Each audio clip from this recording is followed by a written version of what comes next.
Monica, paano gagawin mo kay Monica pag nakita mo? Monica. Paano? Teko, Monica. Oh, ganun nakabilis? 1, 2, 3, go. Monica. Ano mangyari kay Monica? Ano sasabihin niya? Sige, teko, Monica. Tapos Sige. ganyan yung mukha? Yes. Hanon. Cute naman ang mukha. Yes.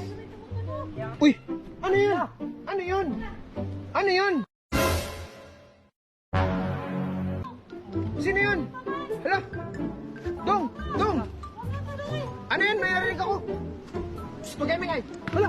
Yun na! Ano yun? Ano na? Ano na? Hindi na tayo kakaya. Mga tao lang yun. Ha? Hindi, si Monica yan!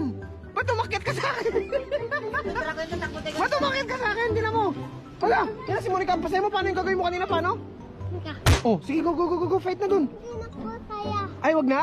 Naubos na yung powers ko kasi nasasagay na yung mga powers mo nasa na dun. Ah, naubos na papunta dito? Kasi nalipad yung mga powers ko kasi nagwala ko pa mahangin po tapos nalipad yung powers ko sa Ah, naubos na? So hindi mo na kaya kalabanin si Monica ngayon? hindi na. Uy, pero paano yung kanina sana? Paano pag nakita mo siya? Monica, mas mabilis pa itong Kina kasi may powers ako kaya ko Monica. Sabi ko, Monica. Eh, gano'n. Oh, yun na siya. Go na. Oh, yan. Oh, tignan mo.